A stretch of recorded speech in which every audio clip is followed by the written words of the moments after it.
Hey, what's going on? It's your boy BT, and I came here to talk some boxing with the thousands of True School Sports subscribers. Now, as you guys can see, the dimples are in full effect right now.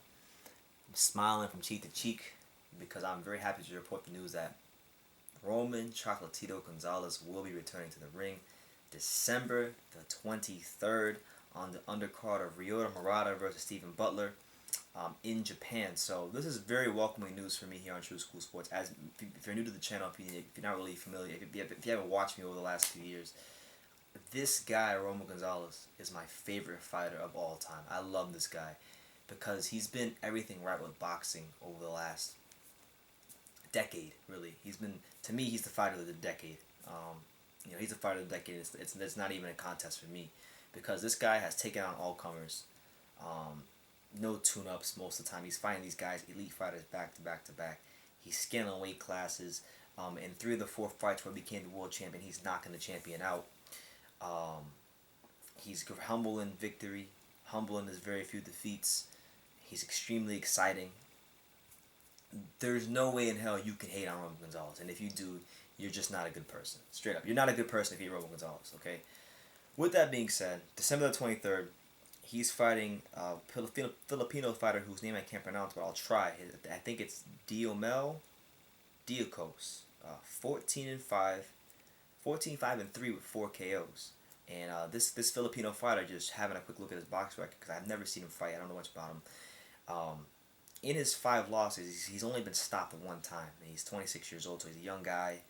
Been in there with a couple of decent fighters. Fought Daigo Hija, back in 2017, he fought Daigo Hija, and he just stopped him. The Japanese fighter Hija, he stopped him like, he stopped him pretty soundly. So, this is a guy that while he's not, you know, a world beater or anything like that, he's proven to be one thing in his career, and that's durable. That's very durable. So, Roman Gonzalez, to me, this for him is a tune-up fight. It really is a tune-up fight, and thank God bless Roman Gonzalez for finally getting a tune-up fight because there was a point in time where Roman Gonzalez was the pound-for-pound king of boxing. He wasn't getting any tune-ups. I mean, this guy didn't know what the hell the word tune-up was. I mean, he fought. If we just go back and just have a quick look at Roman Gonzalez's resume, around that time, basically from that time to the second Rungvisai fight, I mean, literally the stretch he was on, he fights. So from 2014 to 2017, he fights Akira Yagashi.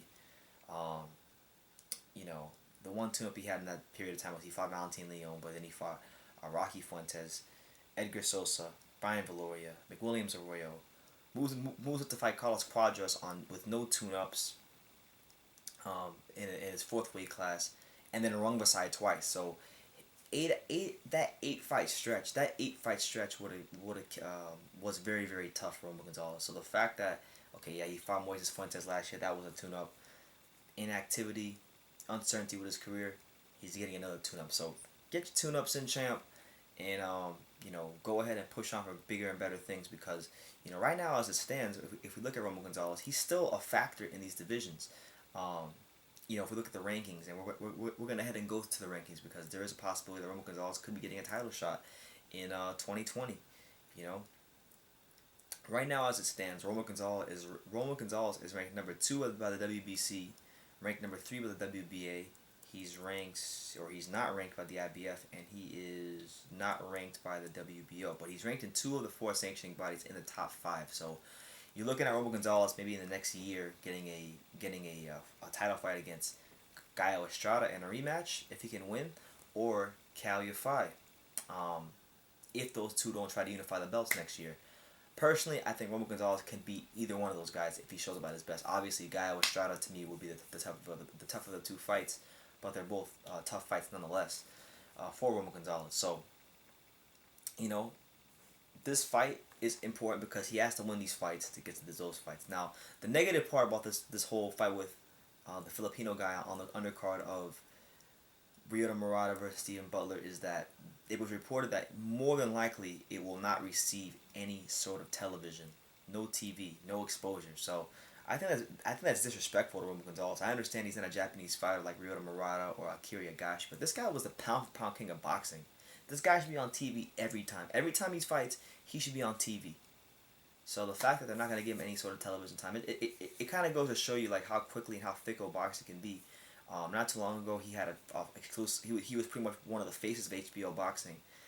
He loses a couple of fights, and now he's not even on TV. So if Roman Gonzalez isn't a testament to the physicality or the fickleness of boxing, I don't know what is, because how is this guy not on TV? He's must-see TV every time he steps in the ring. He's a fantastic TV fighter, and any television network would be blessed to have him fight, because that when Roman Gonzalez comes, he comes to bring the pain. He's one of the hardest and most violent punchers in the smaller weight classes. So it is what it is, but at bare minimum, at least we know that he's back in the ring, that he'll be active again, and that he could have a massive part to play in 2020. 2019 was a quiet year for him.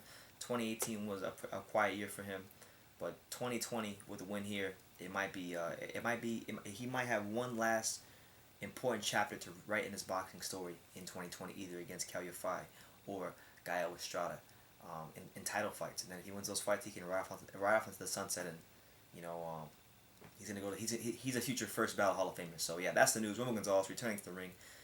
This December 23rd against this Filipino guy on the Rio de Murata Stephen Butler undercard. So now this card has relevance to me. Now I have a reason to tune into this card, because now that Roman Gonzalez is fighting, to me, no other fight this month matters.